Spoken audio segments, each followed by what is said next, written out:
Buenas tardes, buenas noches a las personas que ya están conectadas por una situación de respeto con quienes normalmente se conectan desde el momento inicial. Y estoy única y específicamente porque estamos terminando el mes de abril con la presentación de nuestro amigo y colega, el doctor René Uribe Manríquez, quien ha sido y ha tenido la amabilidad de aceptar una invitación para hablar de un tema este, sobre el que él ha escrito y sobre el que él conoce, y sobre la situación, no solamente sucede a nivel de Latinoamérica y que se está viviendo también a nivel en México y que nosotros vivimos constantemente en Costa Rica. La independencia judicial frente a los casos emblemáticos es un tema bastante interesante, y en la asociación, pues nosotros, don René, no solamente tenemos capacitaciones para profesionales del derecho y estudiantes, sino que es un tema abierto a todo el público que se quiera inscribir.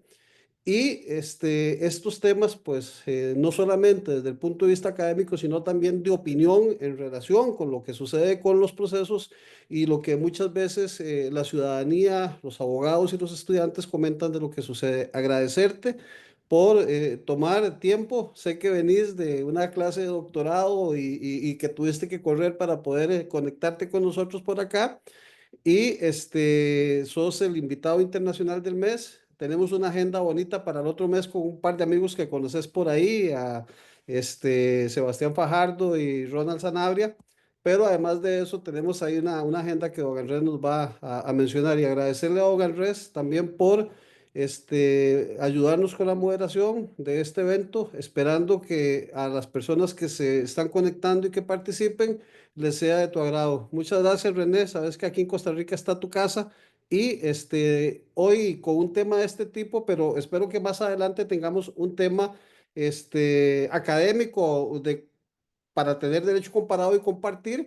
Estamos ahí en un libro que se está publicando en México sobre ejecución de la pena, en donde estás, y me invitaron a participar. Y entonces creo que ahí tenemos temas bonitos con un problema que hoy día estamos viviendo en Costa Rica sobre la situación penitenciaria. Y parte de ese tema que yo estoy escribiendo para esta publicación, y parte del tema que vos también estás compartiendo, es una situación bastante interesante y que podríamos pensar hacer un conversatorio interesante sobre ejecución de la pena para que la ciudadanía conozca y que no vengan a tratar de traer ideas que no son claras sobre los derechos humanos que las personas privadas de libertad pues ciertamente requieren que sean respetadas, y también con los derechos que las víctimas tienen dentro del proceso, pero hay que comprender desde cierto punto de vista estas situaciones que están pasando. Agradecerte, René. Te dejo en compañía de tu amigo y colega y de nuestro amigo don Andrés Pérez para efectos de dar ya inicio a esta conversación. Muchas gracias, René. Muchísimas gracias, don Rafael. Hay ocasiones en que uno estas presentaciones las hace estrictamente protocolarias, pero esta no es esa ocasión, porque en realidad en esta oportunidad me siento muy honrado y privilegiado de poder presentar quien más que un amigo es para mí un verdadero hermano, a quien he conocido en el ámbito académico, pero hemos forjado una estrecha amistad no solo a nivel personal, sino también a nivel familiar. Y por eso gustoso de estar en primer lugar con quien es para mí un verdadero hermano, pero además un académico de renombre quien ha forjado eh, una amplia carrera. Eh, yo conversaba con un amigo en común ayer, don David Lara, quienes ustedes, muchos de ustedes conocen, que cómo hacía yo para hablar de René cuando yo sé que el currículum de René anda ahí por el orden de cuatro páginas y comienza uno a tratar de decir quién es René y qué ha estudiado y qué ha escrito y qué ha hecho. Y bueno, entonces probablemente se nos va a ir la mitad de la charla leyendo yo las cuatro páginas. Entonces no vamos a caer en esa tentación. Eh, en primer lugar, yo tengo que decir que don René es postdoctor eh, en nuevos retos de Gobernanza Pública por la Universidad de Salamanca en España y Tirán Formación, doctor en Derecho con énfasis en Derecho Constitucional y Procesal Penal. Y bueno, podría seguir. Tiene un máster en razonamiento probatorio por la Universidad de Girona y Génova. Es máster en argumentación. Máster decimos nosotros aquí, René, ¿verdad? Yo sé que ustedes dicen maestro. Máster en argumentación jurídica por la Universidad de León en España y Tirán Leblanc. Eh, Licenciado en Derecho con estudios de especialidad en Derecho Penal por la Universidad Autónoma de Hidalgo. En el ejercicio profesional, actualmente se desempeña como juez de ejecución de sanciones penales y por eso es que conversaba sobre este tema con don Rafael. Y también ha sido magistrado titular de la Sala Tercera del Tribunal de Justicia Administrativa del Estado de Hidalgo. Tiene una gran cantidad de publicaciones, libros. eh, Me ha honrado con prologar uno que va a publicar aquí en Costa Rica y estamos haciendo esas gestiones. No he hablado mucho con él hasta que el asunto no esté concretado, pero estoy haciendo lo que a mí me corresponde de manera que no crea que se ha olvidado el tema. Eh, con el gusto de presentar a un amigo, eh, tengo que decir que el tema que nos va a ocupar hoy es el tema de la independencia judicial frente a los casos emblemáticos. Y si me permitís 2 minutos nada más que te voy a robar a vos, yo me voy a traer eh, una experiencia personal del año 2017 porque este país ha tenido que sufrir casos emblemáticos desde muchísimo tiempo atrás, cuando dos expresidentes de la República fueron detenidos y sometidos a prisión preventiva y a un juzgamiento, al punto de que uno de ellos, la Sala Constitucional, después de 20 años de un proceso tortuoso, y así lo calificó la propia sala, ordenó que se le pusiera fin a ese proceso. Eh, Aquellos expresidentes estuvieron aproximadamente un año en prisión preventiva y hablaba del 2017 porque todos, probablemente muchos de los que estamos en esta sala, vamos a recordar el tema del famoso cementazo, que dicho sea de paso, todavía ni siquiera ha llegado a juicio. En aquella oportunidad, un caso que ocupó la atención nacional y era más popular lo que ocurría en la televisión, en la Asamblea Legislativa, antes de que el asunto se judicializara, que las novelas venezolanas o mexicanas que normalmente se transmiten a esa misma hora. Cuando los imputados fueron llevados eh, a, a los tribunales en una audiencia maratónica de más de 48 horas, de las que algunos nosotros participamos, eh, contra todos los imputados se decretó prisión preventiva, contra todos. Uno de ellos falleció eh, pocos meses después de que lo pusieron en libertad. El otro falleció 2 meses después, 2 años después, perdón. Y el proceso sigue ahí caminando. Todo este tipo de casos generan una gran, enorme presión. Y eso precisamente es lo que más atenta, a mi juicio, contra la independencia judicial, la presión mediática.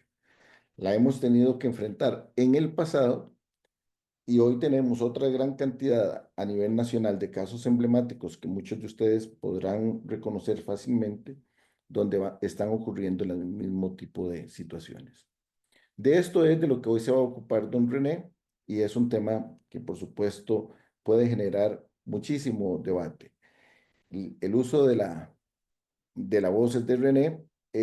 Sin embargo, voy a puntualizar un tema muy específico que es, vamos a dejar las consultas, intervenciones para el final de la charla, simplemente por efectos de orden. Y esto, porque en ocasiones, cuando hacemos este tipo de ejercicios, se hacen algunas intervenciones y se corta el hilo y algunos de los participantes se quejan. De manera que entonces bienvenido, René, a esta tu casa.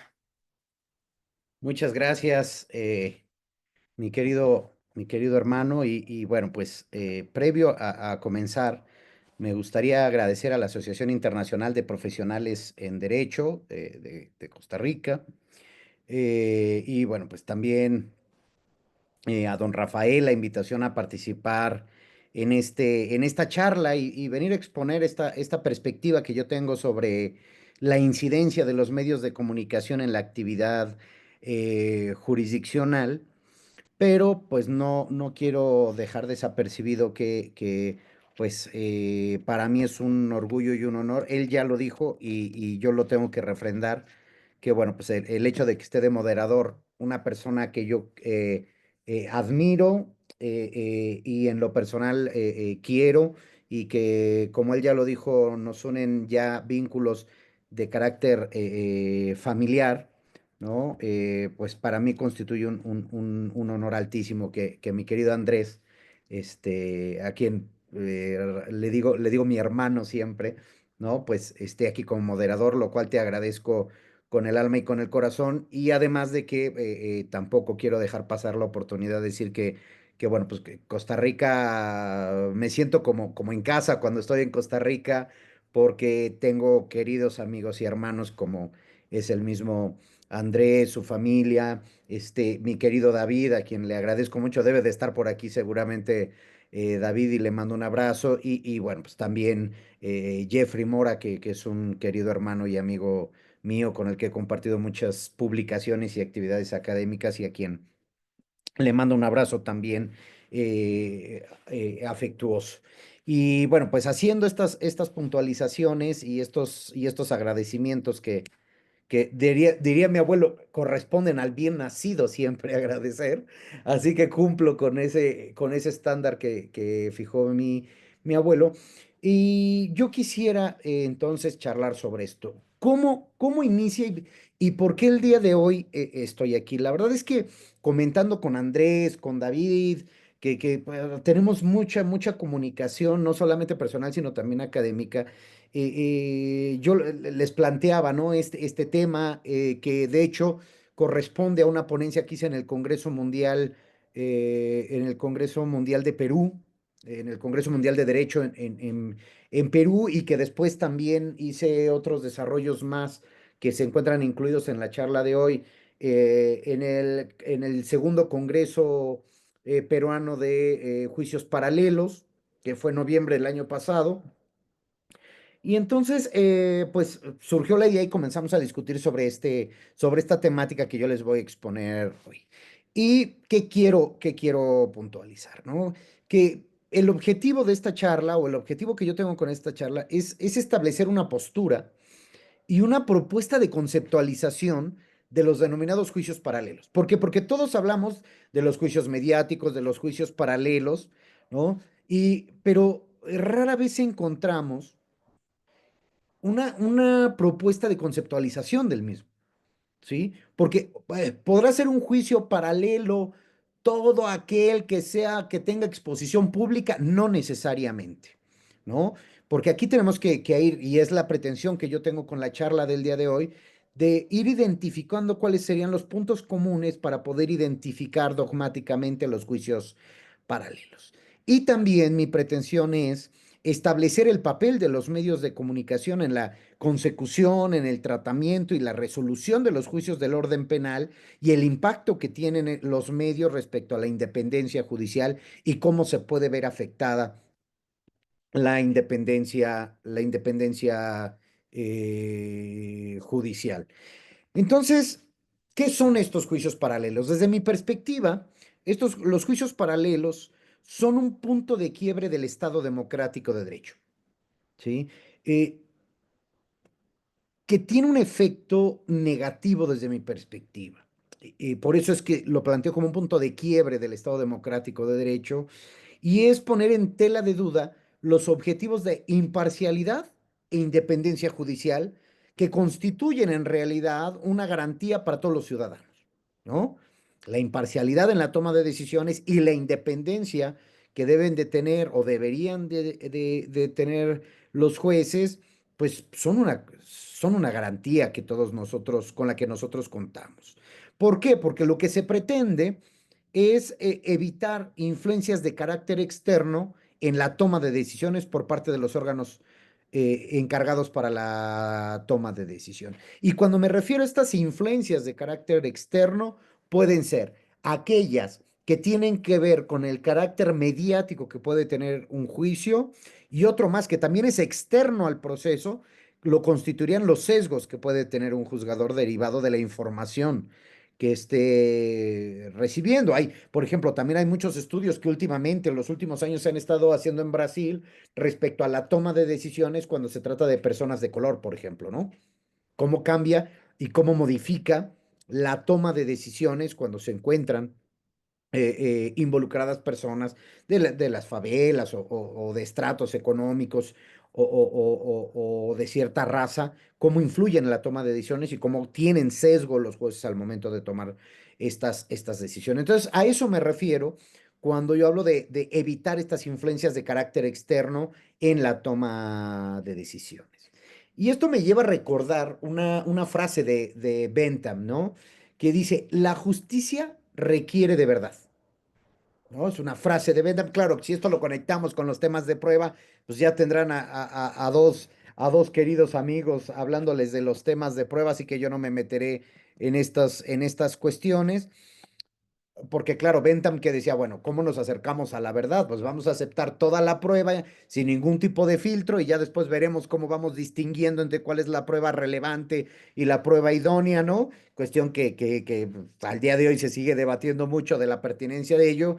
Pero cuando yo hablo de esto, de que la justicia requiere verdad, yo me refiero a que en tratándose de los juicios paralelos, mis queridos amigos y amigas, esta verdad y por lo tanto la justicia se ven opacadas.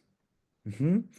Y por eso es que ante esta opacidad que se va generando con los juicios mediáticos o los juicios paralelos, pues es que se quiebra y se rompe el Estado de Derecho, en específico la imparcialidad y la independencia judicial.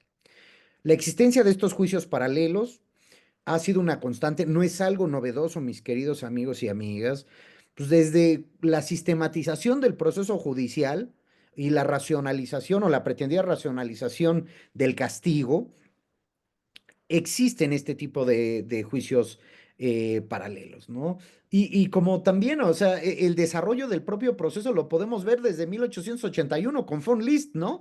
El programa de Marburgo de von List era una explicación de cómo se ha ido racionalizando el castigo y los procesos, lo que le llamaba von List la objetivación de la pena, ¿no? Dice, vamos pasando desde una sociedad tribal que toma las decisiones basándose en los supuestos deseos de deidades y de otros entes no humanos, ¿no? Y cómo vamos avanzando hasta pasando por los consejos de ancianos, por los médicos brujos, hasta llegar a, oye, necesitamos racionalizar la toma de decisión y el castigo. ¿Cómo lo hacemos? Pues vamos a crear profesionales de la toma de decisiones. Y estos profesionales de la toma de decisiones son lo que el día de hoy llamamos, ¿no? Dependerá mucho del contexto en el que nos encontramos en cada uno de nuestros países, ¿no? De lo que pensemos de qué es la justicia, de si la justicia ya es mediática, si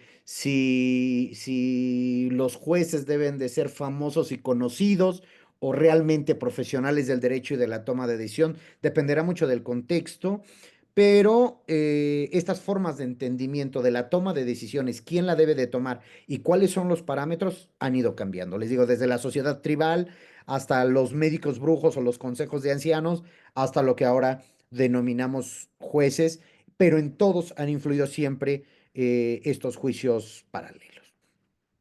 ¿Cuál es la génesis de estos juicios paralelos desde mi perspectiva? Pues miren, la génesis de hablar de juicios paralelos a mí me parece que tiene su primer encuentro en hablar de una franca oposición a lo que yo voy a denominar, y ahora claro, juicios ordinarios. Ujú. O, si quieren, mejor dicho, aquellos juicios que siguen el esquema procedimental previsto por la ley sin intromisión de ningún tipo de sesgo, o influencia externa que pudiera incidir en la toma de decisiones.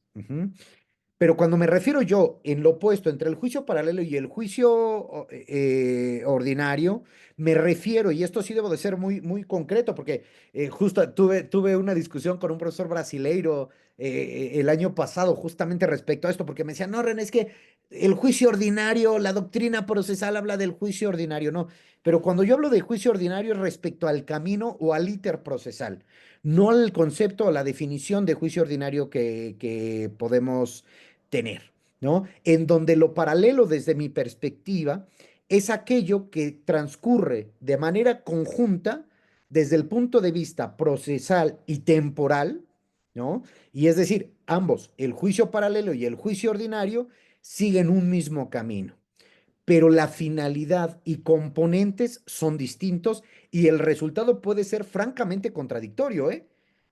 Porque ya es algo que, por ejemplo, Andrés comentaba al inicio. ¿Qué pasa con estos procesos en donde los imputados son, por ejemplo, exfuncionarios, ex servidores públicos, como le quieran denominar? Y una cuestión muy distinta puede ser el juicio ordinario y el juicio paralelo. Es más, yo los invito a pensar en el juicio de O.J. Simpson. Vean los documentales que hay sobre el proceso de O.J. Simpson, en donde la opinión del juicio ordinario, de los juristas, de los expertos, era una. Y decían, no, no, no, es que con una alta probabilidad rayana en la certeza, O.J. va a ser condenado porque existen elementos suficientes que permitirían condenar a una persona de acuerdo a los estándares procesales con los que se cuenta. Pero el juicio paralelo, el que se generó por los medios de comunicación y digamos, por todos los ciudadanos estadounidenses, antes era una opinión totalmente distinta. Entonces, la finalidad y los componentes son totalmente distintos y el resultado puede ser contradictorio. Por tanto, con esto trato de acreditar lo que yo le he llamado el punto de quiebre. Porque tenemos los mismos hechos, tenemos las mismas personas, pero el tratamiento que se da entre uno y otro es totalmente distinto y nos puede llevar a cuestiones o resoluciones contradictorias. ¿Cuál sería entonces el punto distintivo? Porque claro, algunos de ustedes se lo pueden estar preguntando. ¿Cuál sería el punto distintivo entre el juicio ordinario o un punto distintivo y el paralelo, ¿no? Y claro, el juicio ordinario, insisto, lo llamo así en franca oposición al paralelo. No, no desde el concepto dogmático procesal de juicio ordinario. Creo que el punto distintivo sería entonces que al mediatizar las cuestiones de un proceso concreto, el que sea, se comience a opinar por los no involucrados, es decir, aquellos que no tienen un carácter de intervinientes y partes en el mismo. Claro, aquí podríamos decir y también poner en la balanza, oye, René, pero por ejemplo, autores como Roxin, como Schoenemann, perfecto Andrés Ibáñez, también siguiendo evidentemente a Roxin, dicen, oye, pero esto no es consecuencia, René, de la democratización de la justicia, de hacer transparente la justicia, de esta oleada que desde los años, no sé, finales de los años 80 tenemos en Latinoamérica de la implementación de un sistema acusatorio adversarial en donde planteamos las audiencias como orales y públicas justamente con esta idea de democratización, sí, pero lleva sus riesgos. Y los riesgos justamente es cuando hay un alto interés público en uno de estos asuntos, porque esta publicidad derivada de la democratización de la justicia, como lo plantea el profesor Roxin, que permite pues la intromisión y la opinión de aquellos que no son intervinientes, que no son partes, pero que al final de cuentas forman parte del núcleo social de quien va a tomar la decisión. Yo no me puedo imaginar a un juez que se abstrae de la realidad, que se abstrae de la... No, no, no, no lo puedo, no, no, no me lo puedo plantear así. No me puedo plantear un juez que esté alejado de todo. Claro, algunos de pronto estamos tan decepcionados de nuestra realidad que ya mejor nos alejamos de las noticias, de los periódicos y procuramos no hacerlo. Pero, ¿sí? Eso no quiere decir que esté como en un globo o en una bola de esas donde se meten las personas en las albercas y andan corriendo. No, no, no, eso yo me lo planteo al menos imposible. Entonces, temas como la verdad, como la solución del conflicto como objetivo institucional del proceso, la publicidad como principio del proceso, la presunción de inocencia y la imparcialidad e independencia judicial, aunado también a un punto bien importante, y esto creo que es un punto que no se ha analizado, digamos, a profundidad, y es un tema que yo les quiero dejar como un flashazo para aquellos que quieran profundizar en esto, pongan ahí un eje, ¿no? Que es el sentimiento de inseguridad social, ¿no? Se ven involucrados en este conflicto generado por la existencia de la mediatización de la justicia. ¿Y por qué hablo de este sentimiento de inseguridad? Porque a mayor sensación de inseguridad, mayor caldo de cultivo tiene la mediatización de los procesos, ¿eh? Y ahorita voy a explicar por qué. Y esto ya se lo había planteado Freud en Tótem y Tabú. O sea, la justicia, ¿sí? Tiene un objetivo también institucional y los procesos tienen un objetivo institucional de también salvar, me voy a permitir decirlo así, salvar de los malos pensamientos al núcleo social, ¿no? Entonces, es bien importante tomar en consideración este sentimiento de inseguridad, que a mí me parece que juega un rol importante y uno de los fundamentos de los juicios mediáticos. Yo tan solo hace, no sé, hace un par de horas, justamente estaba leyendo que de acuerdo a las estadísticas del INEGI, que es una institución que se encarga de hacer encuestas a nivel nacional de percepción ciudadana, de cómo se encuentran las instituciones de justicia, en México se ha pasado desde el año 2020 al año 2024 con una sensación de inseguridad de la sociedad de un 60% a un 80%. Claro, y esto puede ser muy indicativo en toda sociedad, no solamente estoy hablando de mi país, en toda sociedad. Cuando aumenta la sensación de inseguridad, aumentan los sistemas represivos, sobre todo la utilización del derecho penal, ¿no? A mayor sensación de inseguridad, aunque, ojo, Wilson y Kelling, ¿no? Desde los años 70 ya habían dicho, ojo, puede ser que solamente exista la sensación de inseguridad, pero que no existe en realidad la inseguridad, porque la sensación de inseguridad es una percepción ciudadana. ¿De qué depende? Oye, si en la colonia donde vives ha sido asaltado uno de tus vecinos al que tú conoces, tu percepción de inseguridad va a ser alta, mientras que aunque viva otra persona en la misma colonia, pero no conozca a la persona, diga, ah, bueno, es un caso aislado, no pasa nada. ¿Sí me entienden? Esto también es parte del juego mediático en la toma de decisiones. Porque claro, si nosotros vemos que, por ejemplo, en México, de acuerdo a las estadísticas del INEGI, hemos pasado del 60 al 80%, eso explicaría el por qué, por ejemplo, se ha modificado el catálogo de delitos de prisión preventiva oficiosa, por qué se plantean los congresos locales el aumento de penas, evidentemente, porque el derecho penal es un instrumento también político y eso nadie lo puede negar ni lo puede evitar, ¿sí? Es un instrumento político también el derecho penal, porque lo que ofrece es una sensación, bueno, lo que ofrece es un combate a la inseguridad que, les digo, puede ser también una mera idea social, pero a la que se responde, ¿no? Y hay un artículo que yo les recomiendo mucho de Wilson y Kelling que se llama Broken Windows, ¿no? ¿Y qué experimento hicieron Wilson y Kelling? Fueron a dejar un vehículo a una zona abandonada, un sector social abandonado, en donde no había lámparas, no había iluminación, en donde pues las casas, muchas casas estaban abandonadas, ¿no? Y entonces Wilson y Calic fueron a dejar un vehículo. ¿Y qué fueron? Como fue pasando el tiempo, ese vehículo empezó a ser maltratado. Y claro, si yo veo, dicen Wilson y Kelly, que maltratan el vehículo, que le robaron las llantas y eso, y que el coche está abierto, ah, pues yo me voy a robar el estéreo del auto. Y si ya vi que le robaron el estéreo, ah, pues me voy a robar los asientos. Claro. Y dice, entonces, la sociedad, pasa eso con la sociedad. Si tú ves una sociedad con una sensación de inseguridad, y que está en completo abandono, por eso se llama broken window. Si tú rompes ventanas, otros más van a seguir rompiendo ventanas. Es la idea, digamos, de este artículo. Evidentemente se pierde el control social. ¿Y qué hicieron? Hicieron una encuesta derivada de la sensación de seguridad en ese lugar y la sensación de inseguridad era altísima. Parte del experimento que hicieron Wilson y Kelly, que fue, mandaron pintar las calles, poner lámparas y pusieron un policía en cada esquina, ¿no?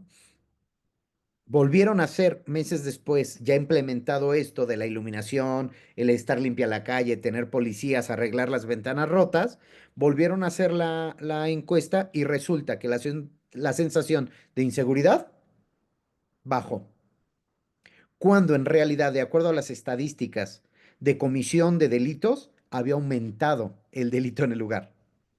Claro, y es que esa es la dinámica que tenemos que entender cuando hablamos de los juicios paralelos y del rol que juega esto.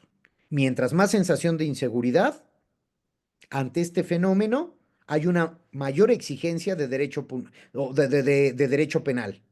Necesitamos más castigo, necesitamos más sufrimiento, ¿no? Y también hay que entender una cuestión, que el que se denominaba en los años 70, 80 el famoso cuarto poder, ¿no? Exalta, promueve y oferta esta necesidad de más castigo, de más sufrimiento que implica el derecho penal, ¿no? Que es, como dice mi querido maestro Muñoz Conde, ¿no? Que cuando pensamos en derecho penal, pensamos en un mundo de crímenes horribles. Y lo paradójico es que eso es el derecho penal. El derecho penal es un mundo de crímenes horribles que afectan a la sociedad, ¿no? Entonces, la necesidad de castigo por parte de la sociedad no es derivada de que se tenga una sensación de miedo, de castigo a los culpables o de dolor ante la lesión al orden social. En realidad, la intervención punitiva del grupo, de la sociedad, no es más que el miedo de caer en la tentación de transgredir el tabú, ¿no? Esto lo tomo de Freud, ¿no? Y dice, bueno, es que están seriamente amenazados por caer o por incurrir en la transgresión al tabú y por lo tanto la sociedad pide castigo a quien lo hizo, ¿no? Todos somos delincuentes en potencia, decía básicamente Freud. ¿En qué consiste, como dice Gimbernat, la distinción entre el que comete un delito o no? En poder inhibir los impulsos egoístas.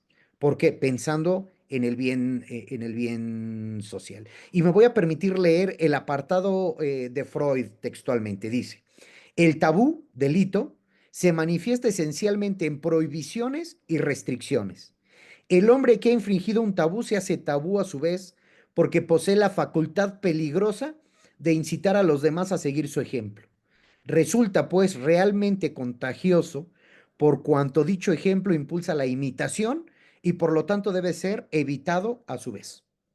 Entonces, ¿de qué se trata? Cuando pedimos castigo, cuando exigimos el castigo y sufrimiento de la persona que rompió el tabú, es porque con eso nosotros estamos curándonos en salud. Y lo que estamos diciendo es qué bueno que fue este pobre estúpido el que lo hizo y no yo o al que la policía pudo aprender. Porque pude haber sido yo, porque todos tenemos esos impulsos egoístas, solamente la distinción, insisto, en términos de lo que en algún libro refiere Gimbernat, es poder inhibir esos impulsos egoístas. Entonces, el temor público a incurrir en esta rotura del tabú desde mi perspectiva no es otra cosa que una psicosis colectiva que se crea en torno al sentimiento de inseguridad que está reinando en un lugar determinado. Y esto trae como consecuencia que el peligro se vea desde mi perspectiva como un espejismo. Es decir, el delito y sus causas se verán en cualquier lugar en donde queramos verlo. La sensación de inseguridad, ¿no? Perdón, la sensación de seguridad se pierde y el Estado ya no puede hacer nada por evitarlo. Uh-huh. Entonces, esto es la materia prima en los llamados casos mediáticos.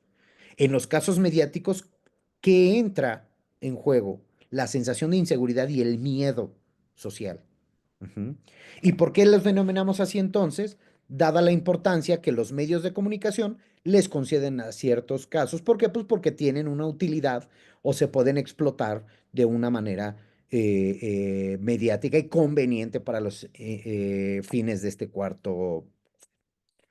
¿Qué pasa con aquellos que tienen la suerte, entrecomillada, de ser objeto de mediatización, ¿no? Del asunto en el que se vean involucradas, ya sea como víctimas o como imputados? Pues estos se erigen en lo que podríamos llamar un fármaco, ¿no? Esta noción la tomo yo de algún texto de un criminólogo mexicano, desde mi perspectiva, uno de los mejores criminólogos mexicanos que hemos tenido, don Fernando Tenorio Tagle, y él dice, a ver, la noción de fármaco, ¿qué es un fármaco? Un fármaco es una droga que nos ayuda a sentirnos mejor. Si tenemos un dolor, si tenemos un malestar, tomamos un fármaco y bueno, dice, esto, ¿no? El ajusticiamiento de las personas y sobre todo en en los procesos mediáticos los constituye, ¿no? A las víctimas y a los imputados los constituye en un fármaco. ¿Por qué? Porque le da una sensación de alivio a la sociedad. Cuando castigas a alguien o cuando alguien se ve involucrado en un proceso mediático, justamente de esta noción freudiana del tótem y el tabú, entonces nos viene esta noción de fármaco, ¿no? Y nos dice don Fernando Tenorio, me encanta este libro, se llama Proyecto de Ciudades Seguras, es el tomo 3 del Proyecto de Ciudades Seguras. Dice, el mejor ejemplo de ajusticiamiento como fármaco es Jesús de Nazaret. Porque Jesús de Nazaret, ¿no? Asumió el papel de fármaco destinado a la salvación de la humanidad. Entonces, con su sufrimiento, ujú, se logra el bienestar social. Y esto es lo que causan los juicios mediáticos. Entonces, la sociedad, ¿no? Erige un fármaco en los juicios mediáticos, es decir, un satisfactor para expiar sus propias culpas y necesita un pretexto para deshacerse de sus culpas, miedos y demostrar, entre comilladas, su normalidad ante, para y por los demás, ¿no? E insisto con esto. En este proceso se tiene un trabajo fundamental de los medios de comunicación como las guías de la moral, ¿no? Que nos lleva a esta idea de genial de Silva Sánchez de los falsos gestores de la moral, ¿no? Dice Silva Sánchez, de pronto nosotros encontramos a personas que se erigen como aquellos que van a tutelar el interés social, ¿no? Y les llama los falsos gestores de la moral. Y que son guías que nadie decidió que existieran, que tuvieron algún momento político, mediático, que los ayudó a erigirse como estas guías de la moral, haciendo claro, también debiendo hacer la precisión de qué es la moral en turno, ¿no? ¿De qué depende? Pues de los factores históricos, sociales, culturales, políticos, sociales con el que nos encontramos para ver cuál es la moral en turno que van a hacer. Entonces, para terminar, digamos, con estas ideas iniciales de dónde viene esta necesidad de los juicios paralelos, pues también hay que entender que tienen una nítida base populista, ¿no? ¿Apoyados en qué? Pues en la justificación de la manga ancha que tiene la libertad de expresión. Ujú. No necesariamente lo digo desde un punto de vista negativa, pero sí desde el punto de vista de que dirige la opinión la masa con su poder omnipotente y omnipresente. Ujú. Que algunas veces, no todas, ¿no? Puede coincidir con la verdad, otras tantas quizás no coincida con la verdad, pero aquí entra el juego justamente de esta sensación de inseguridad y los efectos que puede tener, ¿no? Entonces, si entendemos que el proceso existe para civilizar la respuesta de la víctima y de la sociedad en general ante la comisión de un delito, ¿no? Pues es con el objetivo de evitar, digamos, la venganza privada, ¿no? Que aquí fíjense que hay una noción, yo leía igual hace un par de días una noción que me gustó mucho de Juan Pablo Montiel, un profesor argentino formado en Alemania, eh, eh, que tiene un proyecto Crimin, se llama, que lo pueden encontrar en las redes sociales, en Facebook o en Instagram.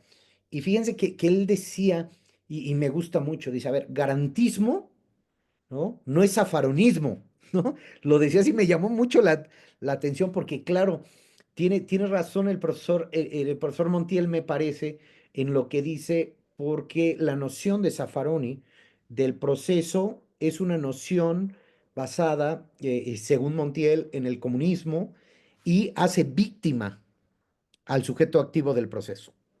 Dice, ¿por qué? Pues porque hay que aceptar que es un poco con la idea de la culpabilidad por vulnerabilidad que maneja Zaffaroni y termina convirtiendo a quien cometió un delito en víctima del propio sistema, ¿no?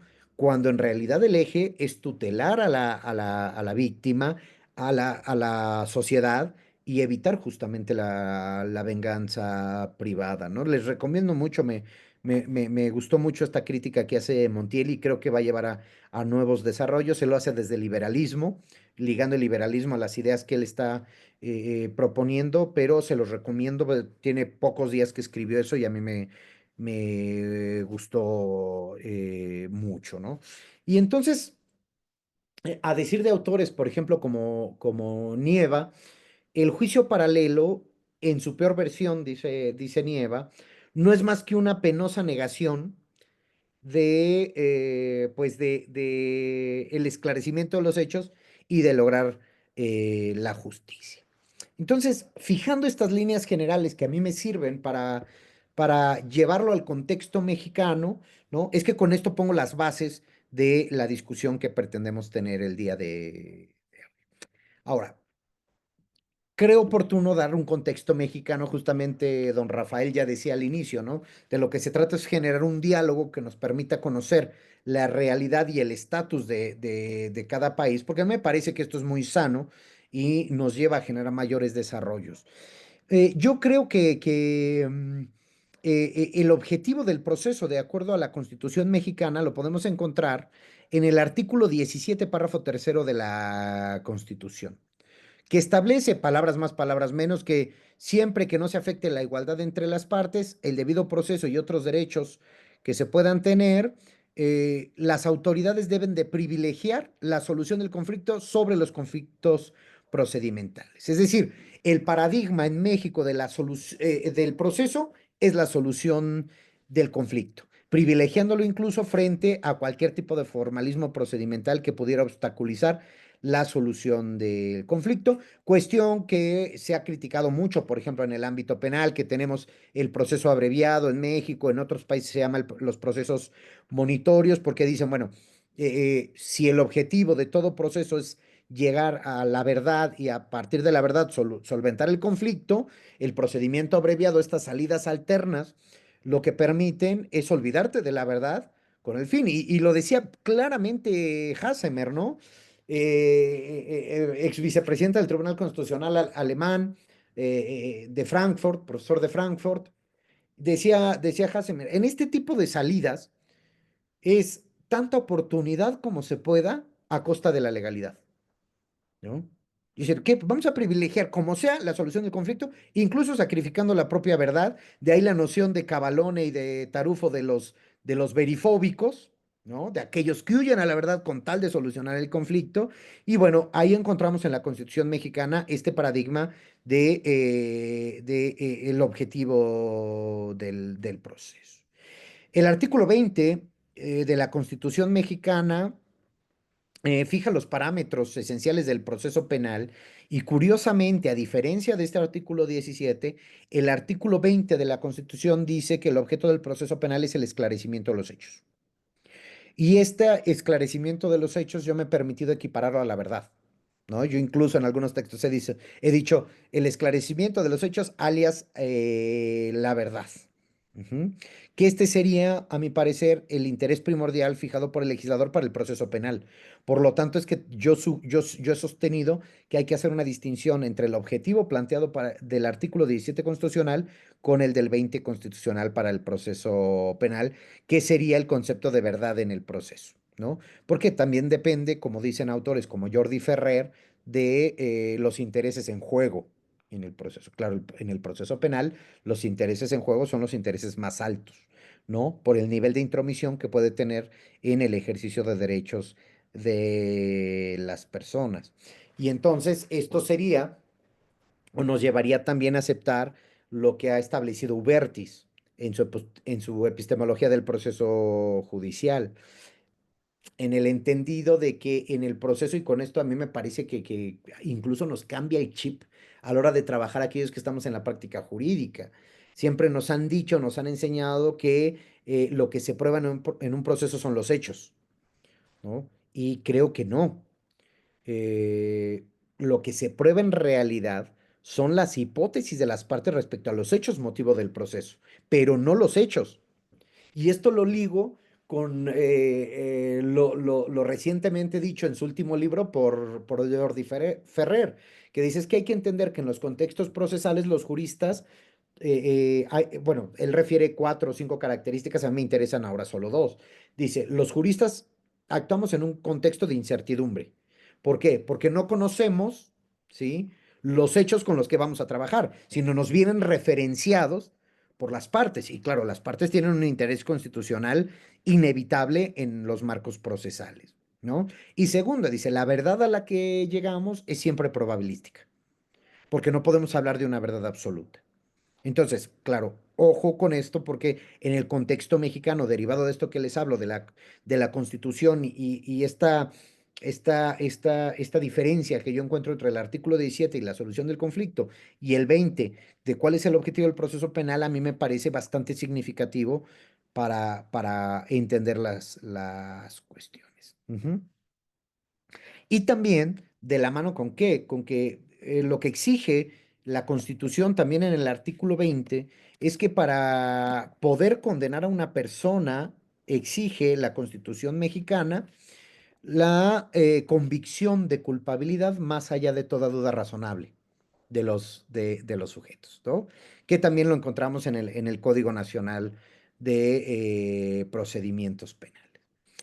También para contextualizar en México, el Código Nacional de Procedimientos Penales refiere al principio de publicidad, que nos dice que las audiencias van a ser públicas en esta idea de la democratización de la justicia y dice también el Código Nacional que no solamente es para que accedan las partes, sino también el público en general y marca algunas excepciones.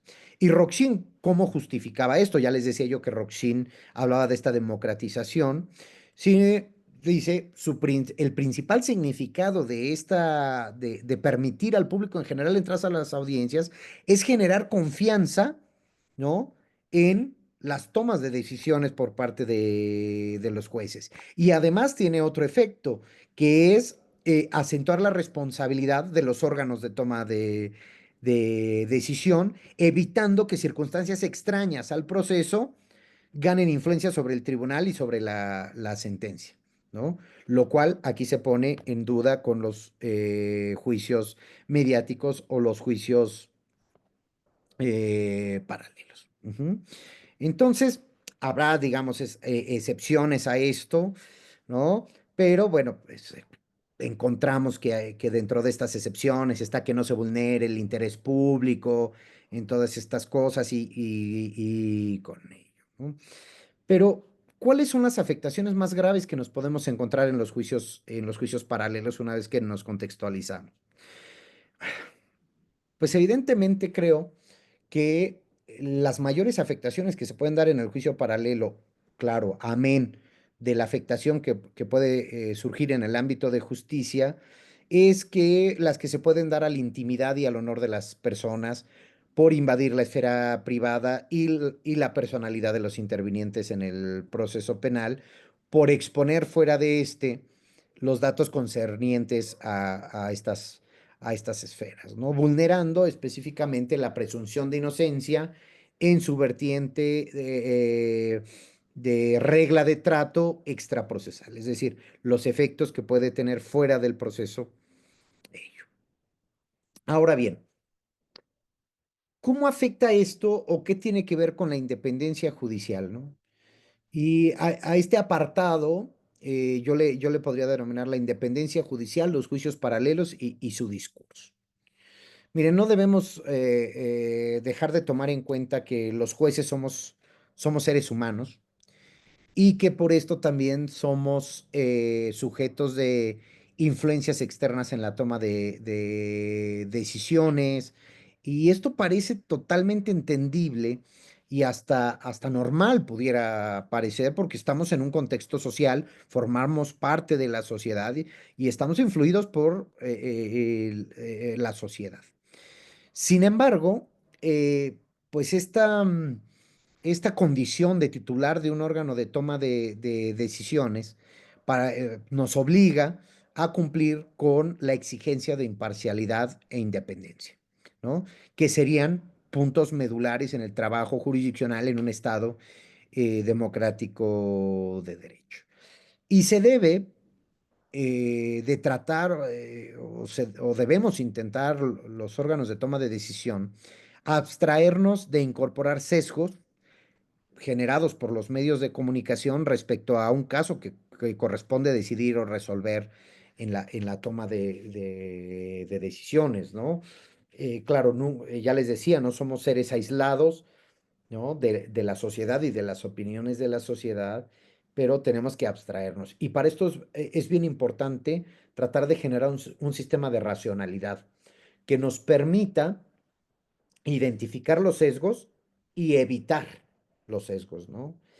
Claro, hay un autor, se me fue ahorita el nombre del autor, pero es que escribió un libro que es genial, Ruido, se llama el libro que es Daniel Kahneman, ¿no?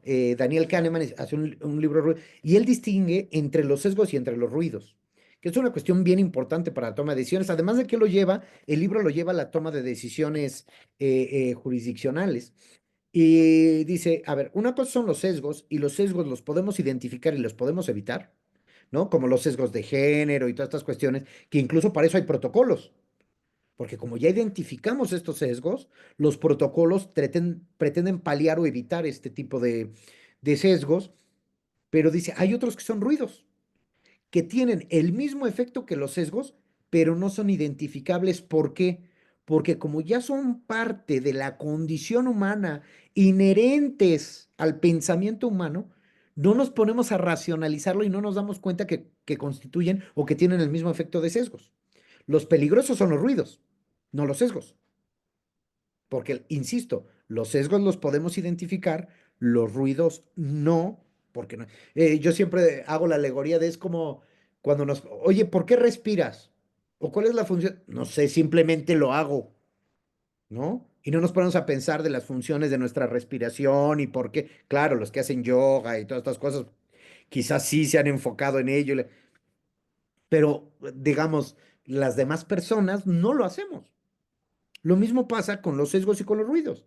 No nos ponemos a pensar de los efectos que tiene nuestro modelo de pensamiento en la toma de decisiones, ¿no? Y esto, claro que hay que estudiarlo y hay que preocuparnos con ello porque esto nos podría llevar a contestar a la pregunta de ¿es posible que un juez se pueda deshacer de sus sesgos para lograr una mejor toma de decisión?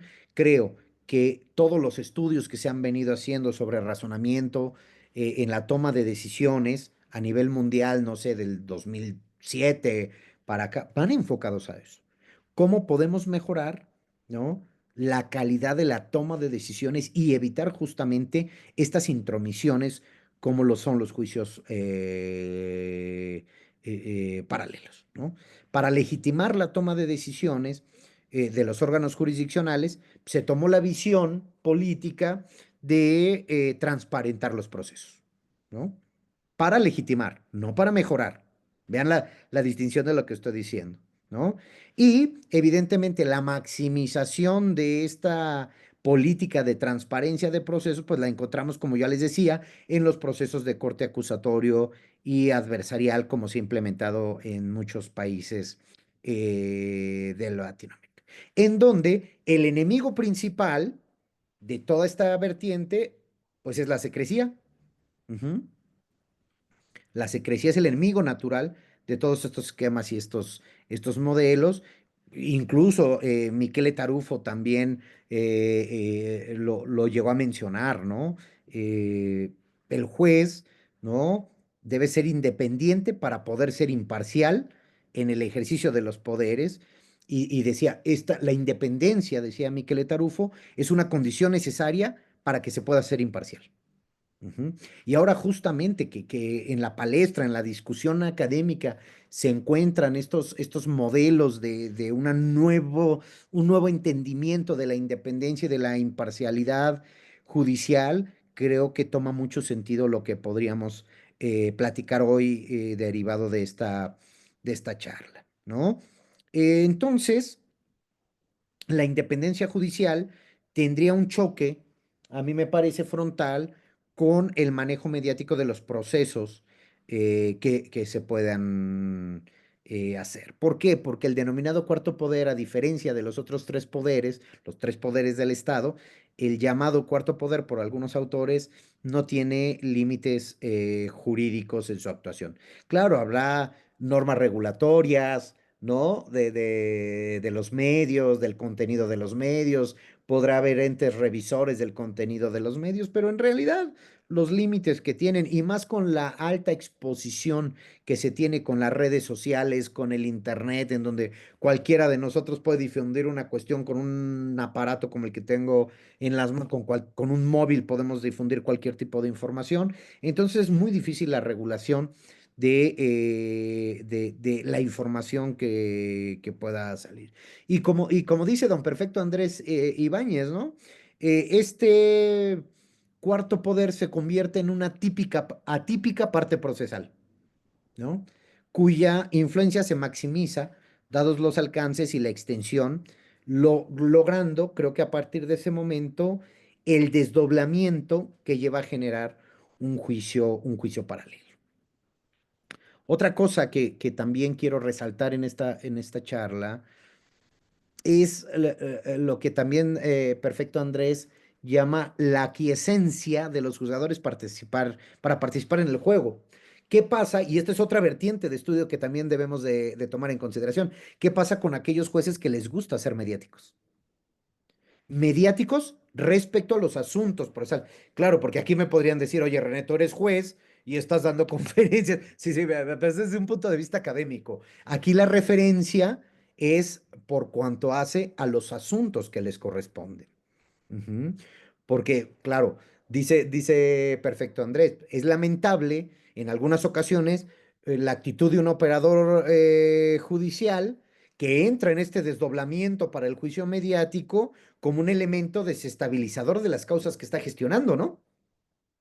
Porque, claro, el juez que se convierte en mediático frente a las propias causas que tiene en sus manos, pues desestabiliza al generar este juicio paralelo y estar, digamos, como promocionando estos juicios paralelos, es ello, ¿no? Y dice entonces, ¿qué pasa con aquellos jueces y fiscales que alcanzan notoriedad, en algunos casos, muy a pesar de lo que quisieran estos jueces y fiscales? Entonces, cuando se adquiere este carácter estelar, ¿no? De pronto se caen en un narcisismo exhibicionista, ¿no? Y debemos de tomar en cuenta una frase que yo acabo de leer hace muy poco, que seguramente mi querido hermano Andrés le va a sonar porque fue en un grupo que compartimos y en el que coincidimos que un querido profesor, amigo y muy admirado, decía, los políticos le deben todo a sus electores. Un juez no le debe de deber nada a nadie. Y creo que es una frase muy indicativa que yo comparto totalmente, en donde este narcisismo exhibicionista se debe de dejar de lado cuando se trata de la actividad de toma de decisiones. Y entonces lo que aquí nos atañe es una independencia continua o la necesidad de una independencia continua. ¿Qué quiero decir con esto? De aquella independencia que tiene que ver con el aseguramiento de la función durante el tiempo que el juez ejerce el cargo, ¿no? Eh, Esto ya era tratado por Tarufo, esto de la independencia continua era tratado por Tarufo, porque claro, ¿cómo aseguramos, ¿no? El tiempo o durante el tiempo que el juez tiene un cargo, esa independencia? Porque, claro, cuando dependemos de factores externos para tener un cargo, como sería en este ámbito la frase que yo decía, ¿no? Los políticos, porque claro, los políticos están en constante revisión por sus electores. ¿Sí? Claro, si yo soy el elector que voté por un político, tengo la posibilidad de poner en duda su actuación, su desarrollo y verificar cómo está trabajando. Los jueces no, porque justamente este discurso también es para alejarnos de los juicios paralelos y evitar en la mayor medida posible los juicios paralelos y que se conviertan en actores de pronto los jueces, ¿no? Entonces, tenemos, digamos, que robustecer, independientemente del modelo que tengamos de elección de jueces. Ese no es mi tema ni me interesa, digamos, entrar en ese tema, sino cómo generar mecanismos de protección de la independencia y de la imparcialidad judicial. Ese creo que es el verdadero tema que todos en Latinoamérica tenemos que ponernos a trabajar, ¿no? Claro que hay cuestiones muy importantes y relevantes y que pudieran parecer hasta lógicas en un sentido vago o utilizando vagamente la palabra lógica, si me lo permiten, pero claro, salarios dignos y suficientes, garantías y prestaciones laborales, ¿no? Pues claro, eso te significa tener jueces profesionales, jueces sin ningún temor a la correcta dentro del ámbito de la toma de decisión, correcta determinación de un caso, ¿no? Y que son sujetos irrestrictamente vinculados solo a la ley en un sentido lato, ¿no? No en el sentido de no hay pie a la interpretación, sino solamente que te conviertas en la boca de la ley. No, no me refiero a él, pero sí sujetos que están vinculados a conocer y a observar la ley. En ese sentido es que lo digo. Y esto también para evitar la influencia negativa de los medios de comunicación mediante juicios paralelos como un daño colateral que lleva implícita la vulneración, perdón, de la independencia judicial por cualquiera de los factores que ya he estado eh, mencionando, ¿no? Entonces, hay tres dimensiones, decía el profesor Fis, ¿no? Del juez poder. Dice, es la imparcialidad, es decir, el juez no debe de tener vínculos ni sesgos favorables o en contra de ninguna de las partes en el proceso. Una segunda característica de este juez poder es la autonomía personal interpretativa, ¿no? Claro, un juez no recibe instrucciones de otros jueces, ¿no? Pues debe de poder aplicar el derecho según su entendimiento honesto del mismo. Y una tercera característica sería la insularidad política, es decir, el Poder Judicial cuenta con autonomía presupuestal y administrativa precisamente para poder ser independiente de los demás poderes en la toma de decisiones, ¿no? En México ha habido criterios, eh, tesis aisladas, que han hablado de la imparcialidad judicial, cuál es el contenido, las dimensiones y la prueba de la imparcialidad judicial, pues en este momento no voy a referir, digamos, para poder entrar ahorita en las preguntas y en la discusión que podamos tener. Pero en conclusión, podemos decir que los juicios paralelos, mis queridos amigos y amigas, se crean a sí mismos, o por sí mismos, mejor dicho, como casos emblemáticos, dada la importancia que reviste su aparición en los más media, ¿no? Creo que ese es un tema fundamental de entender que viene de un proceso mediático. ¿Estos cómo se abanderan? ¿Y por qué es tanta su importancia y su relevancia?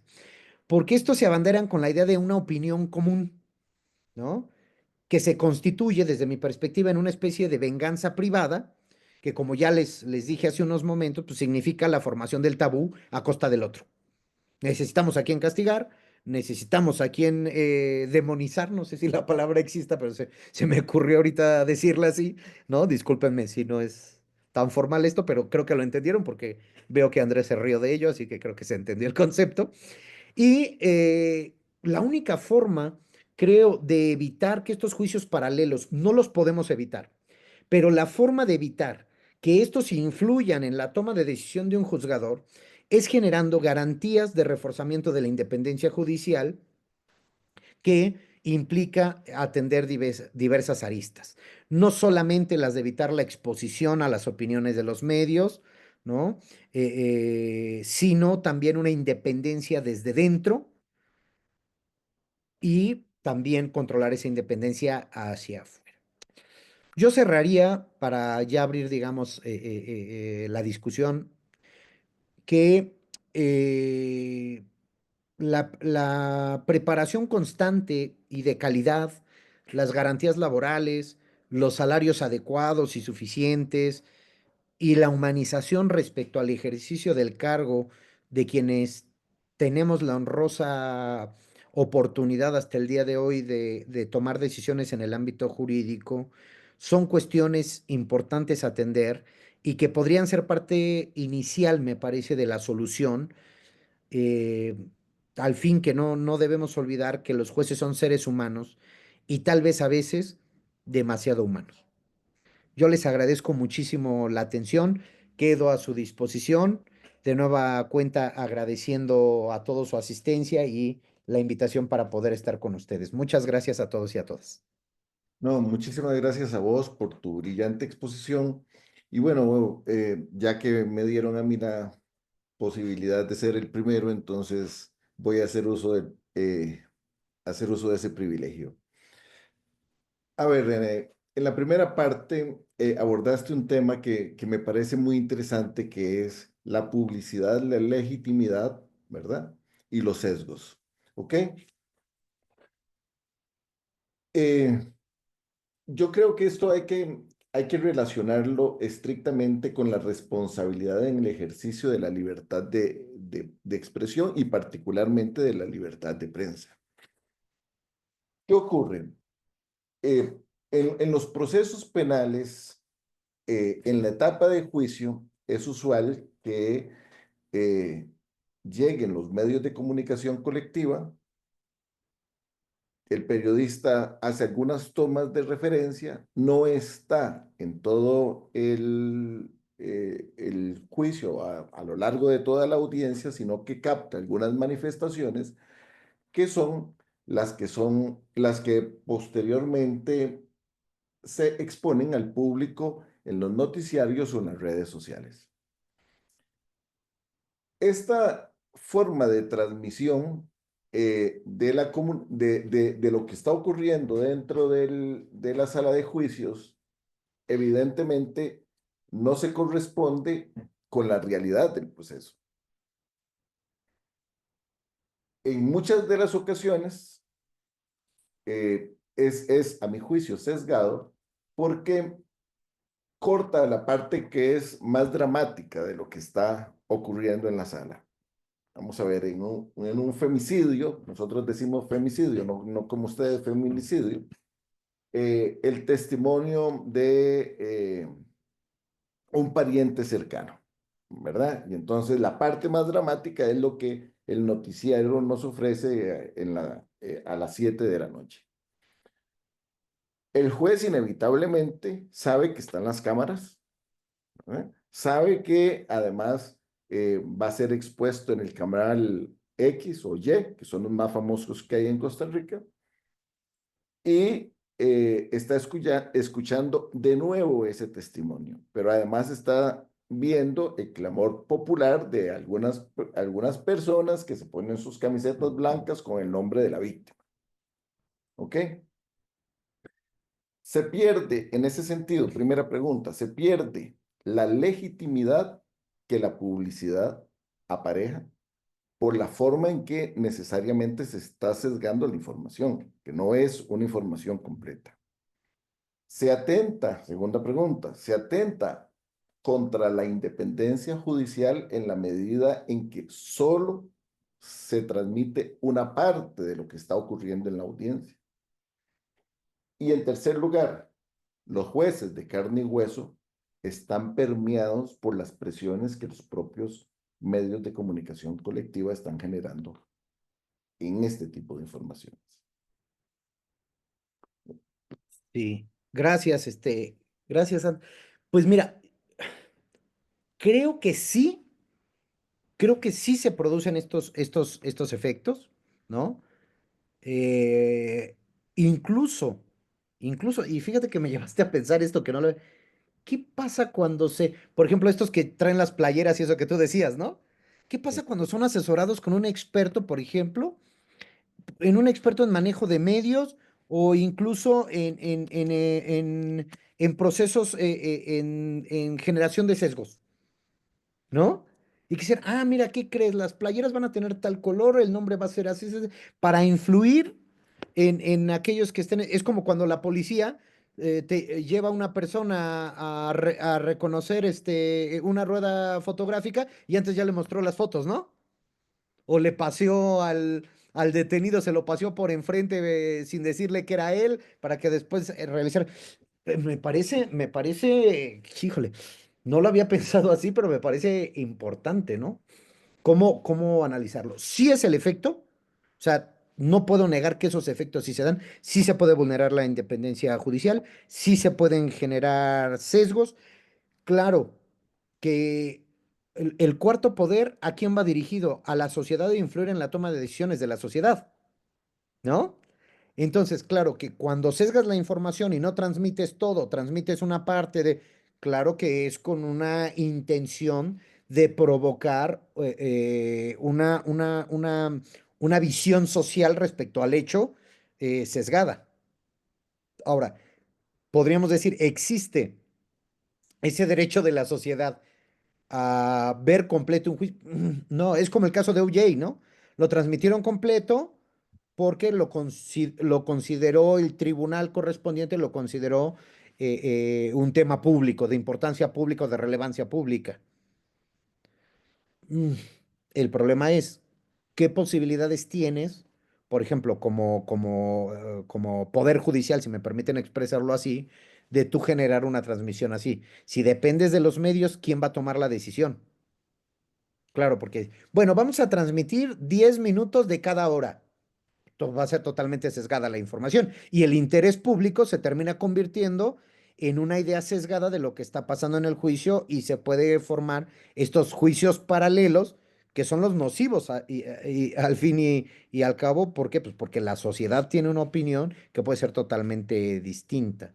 Ahora, la respuesta a tus preguntas creo que ya la di diciendo sí, sí pasa. Ahora que yo creo en que podemos llegar, mi querido hermano, a jueces en un modelo de racionalidad. Nunca, siempre la toma de decisiones jurídicas va a ser perfectible y eso nadie, no lo podemos negar. Pero creo que sí nos podemos acercar a un modelo de racionalidad en donde la toma de decisiones deje de ser una toma de decisiones de pronto que se convierte en caprichosa, y que los jueces asumamos la obligación de explicar los porqués de nuestra toma de decisiones, que no pueden ser perfectas y además que no pueden ser compartidas ni por un ente superior en segunda instancia, ni en un amparo, no, no necesitan ser compartidas, pero que sí tengamos la obligación en un modelo de racionalidad de los jueces, y yo creo que sí podemos llegar a eso, de abstraernos de esos sesgos, de estas cuestiones mediáticas, de la opinión social, y de saber explicar los jueces el por qué yo tomé una decisión, el cómo valoré la prueba, el por qué llegué a las conclusiones respecto a la prueba, cuál fue el sistema de inferencias que yo tomé en consideración para tomar la decisión. Y creo que eso sería como un antídoto contra estos fenómenos que tú nos estabas anunciando, ¿no? ¿Qué implica? Generar jueces profesionales, jueces con un compromiso, ¿no? En la racionalidad de la toma de decisiones. Porque claro, hace poco me decía un alumno en una sesión doctoral, me decía, oye René, es que claro, pues cuando tenemos estos jueces que le llamaba Tarufo decisores, ¿no? De esos jueces que teníamos muchos y que todavía de pronto llegan. eh, este órgano jurisdiccional llega a esta decisión en virtud de todos los elementos de prueba que fueron desahogados en esta audiencia. Sí, pero no me estás diciendo cómo las valoraste, qué tomaste en consideración. Entonces, el modelo de un juez que conozca de estos modelos de racionalidad, que los aplique, que asuma el compromiso de en verdad explicar, porque claro, aquellos jueces decisores que solamente toman la decisión diciendo en base a todas las pruebas, pues vulneran hasta el derecho al recurso judicial efectivo, ¿no? ¿Cómo voy a impugnar algo que no me está siendo explicado? Y se convierte en un triste teatro todo el proceso, ¿no? Porque bueno, pues no me explicó el juez por qué resolvió, pero yo tengo de alguna manera que impugnar. Entonces lo único que voy a decir es, no comparto los razonamientos del juez. ¿Cuáles? No sé cuáles fueron, pero no los comparto porque no me conviene la decisión. Claro, creo que esto abonaría este modelo o esta esperanza que yo tengo del modelo de jueces, ¿no? Que nos cuesta trabajo, no fuimos educados así, tenemos que empezar a educarnos, a capacitarnos para lograr esto. Y aún haciendo eso, nos va a seguir costando trabajo y de pronto nos vamos a equivocar. Somos humanos, pero creo que si le apostamos a este modelo de juez, podríamos superar muchas de estas cuestiones. Muchas gracias por la pregunta, hermano.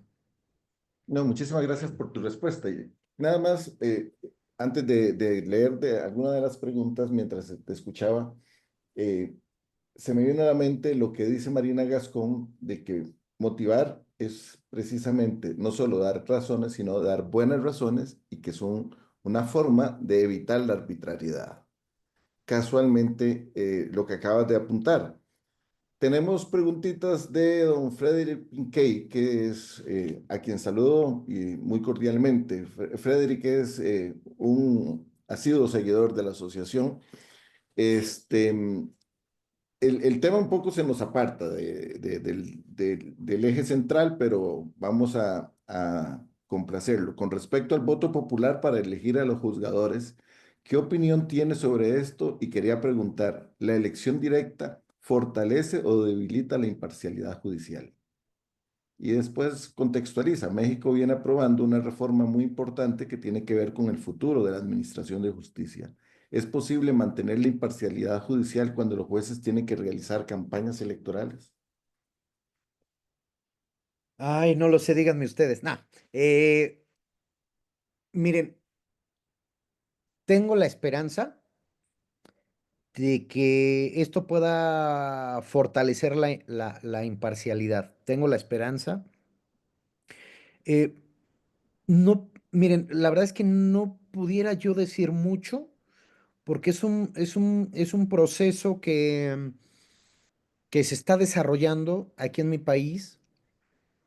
La verdad es que yo admiro a los que tuvieron el valor de inscribir. Yo personalmente, yo no lo hice, pero me parece que pudiera llevarnos a un fortalecimiento siempre y cuando generemos los mecanismos adecuados para ello. Yo no puedo decir porque no tenemos la experiencia en el país de si es bueno o es malo. La capacidad de rendimiento de esto lo veremos en un futuro. La verdad es que pues es una reforma que ha dado un giro copernicano a la forma de ver la justicia y de entender la justicia en mi país. Pero, Frederick, te agradezco la pregunta y yo diría, tengo la esperanza de que esto mejore el sistema de justicia. Todos los sistemas de justicia son perfectibles, no hay alguno que podamos decir que es perfecto y que nos asegura siempre la respuesta correcta y la decisión adecuada. No, nadie lo puede decir y quien lo haga está mintiendo. Entonces, yo tengo la esperanza de un mejor futuro desde lo jurídico para mi país, porque es el deseo que cualquiera tendría para su país en un contexto así, ¿no? Creo que no te podría decir más, pero te agradezco mucho la pregunta. Muy bien, María Luisa hace una pregunta. Muchas gracias. ¿Cree que se cumple la independencia de poderes con respecto al Poder Judicial? Sí, sí, sí. Y lo digo yo porque soy, soy un juez, ¿no? Claro, yo la verdad es que, miren, si me permiten decir, sé que muchos me regañarán, porque dirán, eso no sirve como para generar una base crítica y de opinión, pero lo voy a hacer. Miren, yo llevo justamente este año cumplí 21 años como servidor público en mi país. Eh, yo les puedo asegurar que en mi experiencia yo no he conocido casos generalizables, o sea, que puedan decir, es que todos son, no, ¿sí? Han sido casos aislados. En 21 años me ha tocado ver tres o cuatro de casos de corrupción de funcionarios judiciales, ¿eh? Y los casos de los que me he enterado al menos, no he conocido directamente, pero que me he enterado, todos han sido, digamos, o han recibido sus consecuencias, las consecuencias jurídicas de su indebido actuar, ¿no? Entonces, sí, mi respuesta es sí. La independencia judicial sí se cumple. ¿Que existen mecanismos que la pueden mejorar? Yo creo que sí, por supuesto, y hablábamos de este modelo de juez, ¿no? de este modelo de juez racional, porque esto nos permite alejarnos del acaso, de la arbitrariedad en la toma de decisiones. Entonces, creo que sí se da, ¿no? Hablo desde mi propio margen, ¿no? La independencia del Poder Judicial. Muchas gracias. Don Álvaro Solano consulta. Parte de riesgo de independencia hay unos temas que no tocamos, como las amenazas a jueces y funcionarios públicos. Parte del mecanismo de justicia y la corrupción. ¿Cómo se debería atacar estos temas? Bueno, sí lo toqué, aunque no lo profundicé, pero sí hablé de garantizar el ejercicio del cargo. Y parte de garantizar el ejercicio del cargo, don Álvaro, es justamente otorgarle garantías de seguridad para los jueces y incluso de pronto, valorando los riesgos también para sus familias, ¿no? Sí, creo que si lo mencioné muy rápido, pero claro que esto también son mecanismos que nos permiten reforzar la independencia judicial, la imparcialidad judicial, ¿no? Deben de haber mecanismos o deben de existir mecanismos de denuncia de los propios jueces de este tipo de eventos, ¿no? Y los existen, ¿eh? O sea, por ejemplo, en el Poder Judicial donde yo estoy hay mecanismos muy claros respecto a estas cuestiones, ¿no? Y esto abona mucho en la seguridad que sentimos los que trabajamos en el Poder Judicial, ¿no? De la toma de decisiones, de la debida actuación, ¿no? Sin temor, sin riesgos, sin ningún tipo de miedo, porque existen estas garantías. Ujú. Don Rafael Rodríguez Salazar hace un comentario, una conferencia muy clara, tema de mucha reflexión. Mi estimada amiga Manuela Obregón, un cordial saludo, nos pregunta, sería interesante saber su postura sobre la figura de los jueces sin rostro. Bueno, Manuel, fíjate que la experiencia que ha habido a nivel internacional de los jueces sin rostro no ha garantizado su seguridad, ¿no? Eso es lo triste, porque el tema de los jueces sin rostro era que fueran jueces que no corriera riesgo su vida, la integridad o la de su familia, y que con toda libertad e independencia pudieran tomar las decisiones.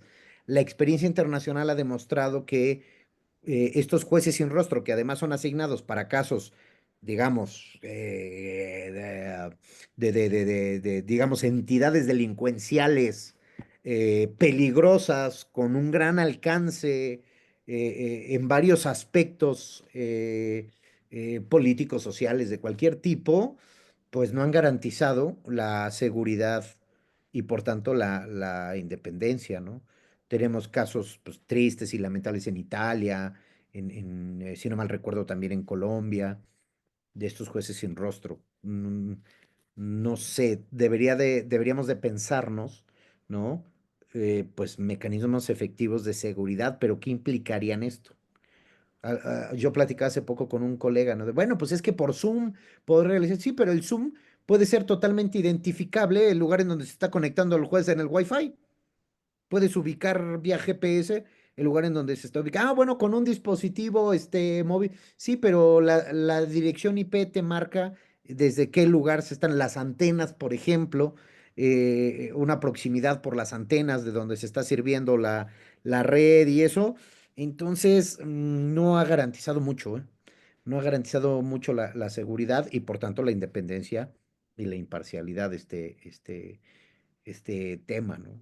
Claro, hay miedo, sí hay miedo, pues, porque pues, tenemos fenómenos delincuenciales, incluso hasta mundiales, o sea, que ya rebasaron ser entes regionales o entes de algún país y ya se han extendido a otros países, ya son redes mundiales delincuenciales. Y eso dificulta muchísimo este sistema de garantías que podría significar un juez sin rostro, ¿no? Tendríamos que buscar otras formas, otras maneras de realizar estos ejercicios.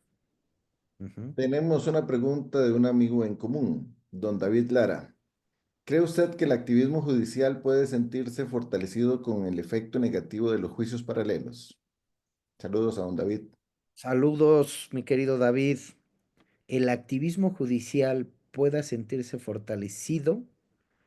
con el efecto negativo de los juicios paralelos.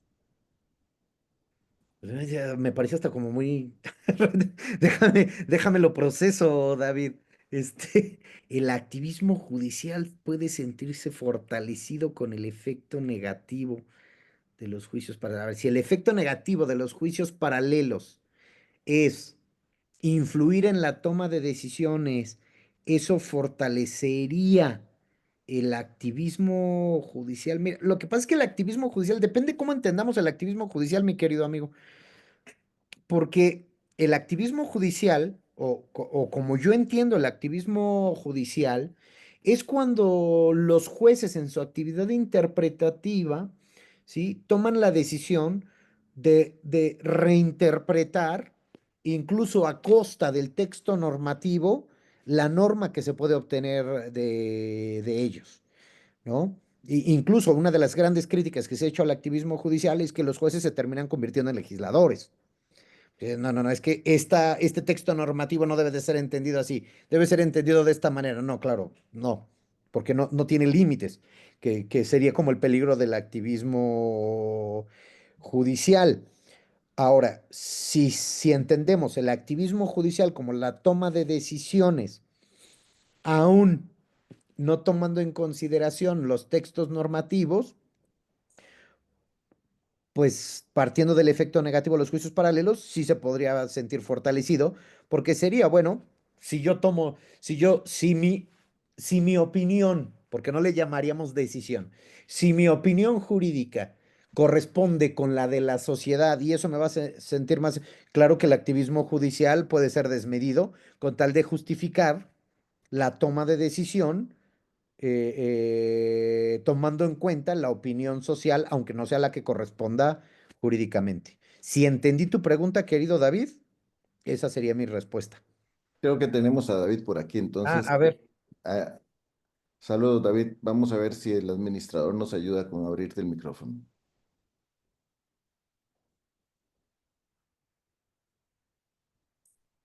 ¿Se puede?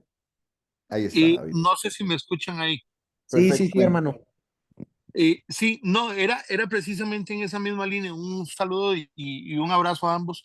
Primero que todo, agradecerle, René, por sacar de su tiempo para compartir con la asociación y es un honor, lo digo así, poder escucharle en estas conferencias. Iba enfocado en ese tema, ¿verdad? Que si en esa misma línea del entendimiento del activismo judicial, si esto podría servir para que algunos jueces se sintieran más empoderados y, por ejemplo, para el dictado de medidas cautelares, sabiendo que tienen la presión de la prensa y sabiendo que en el populismo punitivo se sientan forzados a resolver de cierta manera y que tal vez ya sea un juez que traiga ciertos sesgos y todavía con el tema del efecto de los juicios paralelos se sienta todavía un poco más motivado a resolver o a interpretar la norma de una determinada manera, ¿verdad? Como por ejemplo, también, no sé, se me ocurre un ejemplo a la ligera, un juez que no permita que se pueda cuestionar la metodología utilizada por un perito psicológico, ni las bitácoras de trabajo o qué pruebas utilizó para determinar un asunto en una pericia psicológica, ¿verdad? Y que basado tanto en el activismo judicial como la misma presión de los juicios paralelos, se vea motivado a resolver de una manera no adecuada. Y como dice usted, y me parece, nunca lo había escuchado en esa forma, pero desde ya lo anoto, no decisión, sino una opinión. Eso sería. Muchísimas gracias y un abrazo nuevamente. Gracias, David. Un abrazo para ti y para tu esposa, por favor, que sabes que los aprecio mucho. Sí, claro. Entonces, bueno, creo que sí entendí, digamos, la visión del activismo que tú estabas dando ahí. Por supuesto que sí. Y les digo, la lucha, y esto lo engarzo con la pregunta bueno, no sé si se dice minor o minor, porque depende en cada país lo dicen diferente, pero si es Minor González, le agradezco la pregunta. Y lo enlazo con lo que preguntó mi querido David, ¿no? Ese grado de racionalidad necesario, puede llegar un juez a ese grado de racionalidad necesario en los casos mediáticos para evitar los sesgos, sí, ¿Cómo se puede llegar a él? Insisto con eso, preparándose. Hay herramientas, ¿sí? Que la filosofía, la teoría del derecho nos pueden dar, no es infalible, pero nos pueden dar para dotar de racionalidad la toma de decisiones. Por eso yo creo que se ha puesto de moda, tan de moda desde hace algunos años, pues, parte el reflejo de eso es que ustedes van a tener dentro de poco a dos colegas estimadísimos y admiradísimos colombianos con ustedes, es que se ha puesto de moda esto del razonamiento probatorio, porque el razonamiento probatorio justamente nos dice cómo motivas tus decisiones, cómo evalúas los hechos, cómo evalúas la prueba, cómo llegas a establecer que un hecho efectivamente quedó probado. Esta es parte de las herramientas que tenemos para generar esta racionalidad en la toma de decisiones. Yo creo que sí se puede lograr, insisto, no es un trabajo fácil, ¿no? Pero yo he visto que muchos jueces en varias partes de Latinoamérica y del mundo que he tenido la oportunidad de conocer van por esa línea, de buscar esa posibilidad de racionalidad. Y se va construyendo poco a poco. Y les digo, no hay una única opción interpretativa y argumentativa respecto a un mismo caso, pero de lo que se trata es de generarlos en un marco de racionalidad, ¿no? Y de irnos alejando de esos modelos subjetivistas de toma de decisiones que de pronto todavía, aunque ya son los menos, encontramos, ¿no? A mí me da mucha risa porque de pronto encuentro jueces o platico con jueces que dicen, yo desde que veo al imputado yo sé que fue culpable.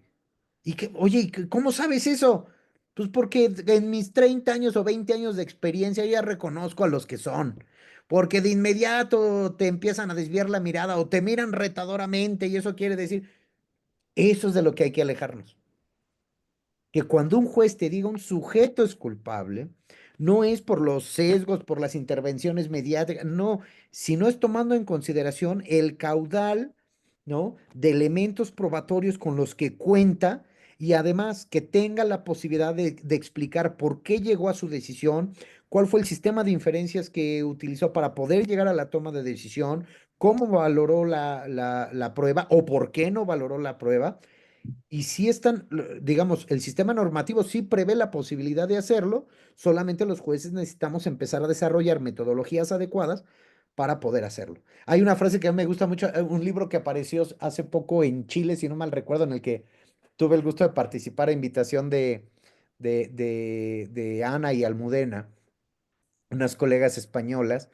Y la frase con la que empiezo yo, y que va a ser muy indicativo de esto, Minor, es yo puse, mi primera línea fue, el proceso es método. Y si el proceso es método, entonces hay que buscar las mejores opciones para que esta metodología nos llegue a un buen fin. ¿Cuál es? O la solución del conflicto, o el esclarecimiento de los hechos, o como ustedes le quieran llamar. Pero hay que entenderlo como una metodología para llegar a un buen fin. Y eso es lo que creo que estamos obligados a construir y a entender. Gracias por la pregunta. Muy bien, un saludo a don Maynor González, otro querido hermano también.